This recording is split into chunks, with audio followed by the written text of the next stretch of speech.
नमस्कार दोस्तों, मैं Ramkesh Meena, assistant professor physics eight government college Abu road. आज हमारा जो टॉपिक है वो है कि ट्रांजिस्टर स्विच के रूप में, ट्रांजिस्टर एज ए स्विच। यहाँ से कई बार क्वेश्चन भी पूछे जाते हैं कि ट्रांजिस्टर स्विच के रूप में कार्य करता है, समझाइए। तो बड़ा अच्छा टॉपिक है, बड़ा अच्छा क्वेश्चन आता है, इसको देखिएगा। सबसे पहले हम बात करते हैं कि जो ट्रांजिस्टर है अर्थात द्विध्रुवी संधि ट्रांजिस्टर है वो एक धारा नियंत्रित युक्ति है अर्थात bipolar junction transistor is a current control device. तथा हमने पहले पढ़ चुके हैं चीज़ भी कि ट्रांजिस्टर के जो विन्यास हैं वो 3 विन्यास हैं। उनमें है उपनिष्ठ आधार विन्यास अर्थात कॉमन बेस कॉन्फ़िगरेशंस, उपनिष्ठ उत्सर्जक विन्यास अर्थात कॉमन इमिटर कॉन्फ़िगरेशंस, और तीसरा है उपनिष्ठ संग्राहक विन्यास अर्थात कॉमन कलेक्टर कॉन्फ़िगरेशंस। सबसे पहले हम देखते हैं कि उपनिष्ठ उत्सर्जक विन्यास यानी कॉमन इमिटर कॉन्फ़िगरेशन में द्विध्रुवी संधि ट्रांजिस्टर को सूचन कार्य के लिए किया जाता है। जो हम बात कर रहे हैं ट्रांजिस्टर स्विच के रूप में उपयोग की, तो उसमें यूज वो होता है उपनिष्ठ उत्सर्जक विन्यास में द्विध्रुवी संधि ट्रांजिस्टर को क्या सूचन कार्य के लिए उपयोग किया जाता है। हम देखते हैं उपनिष्ठ उत्सर्जक विन्यास में आधार धारा यानी कि IB जो बेस करंट है द्वारा निर्गम पर बोलता हुआ धारा नियंत्रित होती है तथा IB का मान अत्यल्प जो कि माइक्रो एम्पियर में होता है। उपनिष्ठ उत्सर्जक विन्यास में निर्गम अभिलाक्षणिकों का जो प्रारूप होगा वो चित्र के अनुसार होगा, ऐसा हम पहले पढ़ चुके हैं। इस प्रकार का ग्राफ आता है। तो इस ग्राफ में हम देखते हैं कि लोड RL व संग्राहक सप्लाई वोल्ट VCC के लिए लोड लाइन की विवरण दिखाई गई है। ये लोड लाइन है, ये 20 से 15 के भी दिखाई गई है। इसको आप देखोगे तो ये आपकी एक्स एक्सिस हो गई, ये आपकी एक्स एक्सिस हो गई, ये आपकी वाई एक्सिस हो गई। यहाँ पर VC वोल्ट में है, ये IC धारा है और वो भी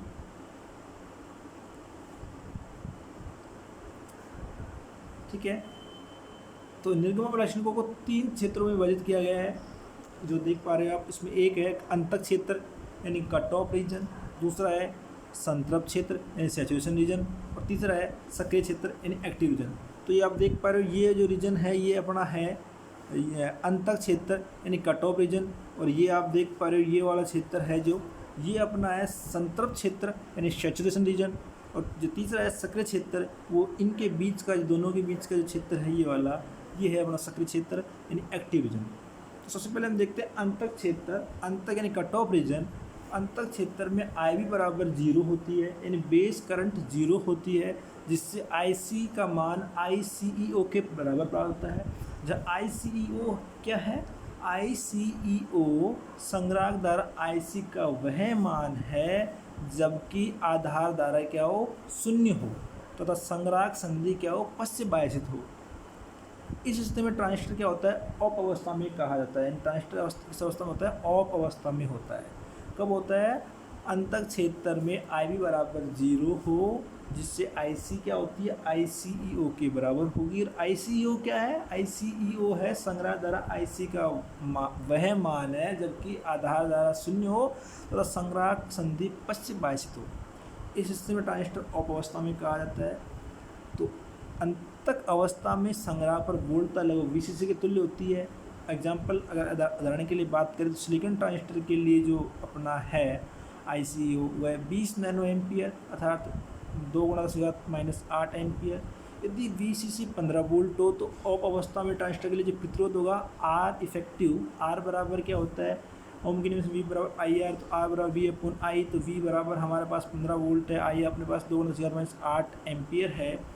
तो इससे जो मान निकलेगा 7.5 × 10⁸ ओम, और इसको और सोल्व करें तो 750 मेगा ओम, जो क्या है? बहुत ज़्यादा है, बहुत अधिक है।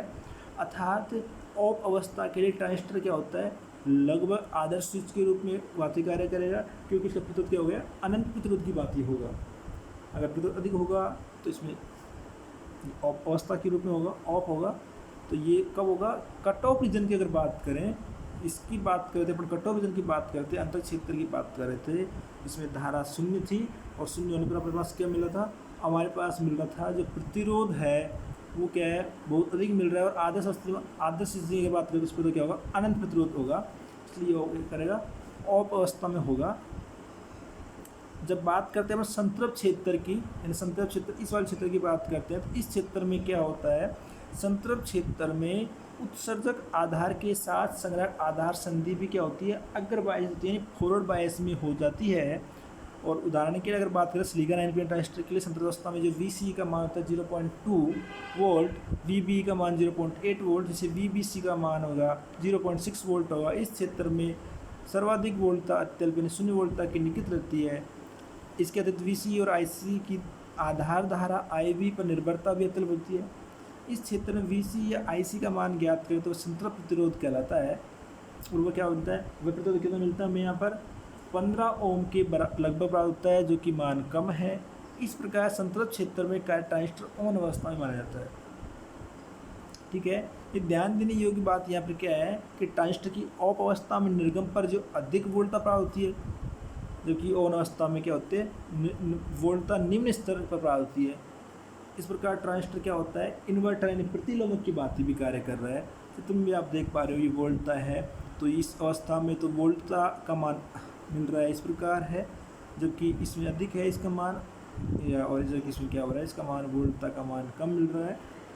तो इसमें ऑफ अवस्था में होता है, इसमें ऑन अवस्था में होता है। और दूसरी बात अगर करें तो अंतक क्षेत्र और संतृप्त क्षेत्र दोनों में ही शक्ति ह्रास का मान क्या होता है, बहुत कम होता है। जो उसने निकाला भी है कि P मतलब शक्ति की बात कर रहा है, पावर की बात कर रहा है, कट ऑफ मतलब अंतक क्षेत्र के लिए बात कर रहा है, तो ये V बराबर VI होता है। तो V 15 था उसके लिए अंतक क्षेत्र के लिए वोल्ट, और I का मान 2 × 10⁻8 एम्पियर था, तो जो मान आया 3 × 7 वाट निकला। और P सैचुरेशन के बाद संतृप्त क्षेत्र की बात कर रहा है शक्ति के लिए निकालने के लिए, तो V 0.2 वोल्ट था, और I वहाँ पर 18 × 10⁻3 एम्पियर था, तो जो मान निकला वो 3.6 वाट निकला। इस प्रकार कहने का मतलब है कि अंतर क्षेत्र और संतृप्त क्षेत्र दोनों में शक्ति का मान क्या हो गया, बहुत कम होता है। एक प्रवर्धक की भांति कार्य करने के कारण ट्रांजिस्टर क्या होता है, स्विच में संकेत प्रवासन की समस्या भी नहीं होती है। इस प्रकार जो बात की आज ट्रांजिस्टर स्विच के रूप में यूज किया जाता है, उसका कारण ये होता है कि स्विच का मतलब ऑन और ऑफ होता है। तो कट ऑफ रीजन में ट्रांजिस्टर क्या होता है, ऑफ अवस्था में होता है, और सैचुरेशन रीजन ट्रांजिस्टर क्या होता है, ऑन अवस्था में होता है। इसलिए क्या होता है, स्विच के रूप में कार्य करता है। ये आप तो थैंक यू।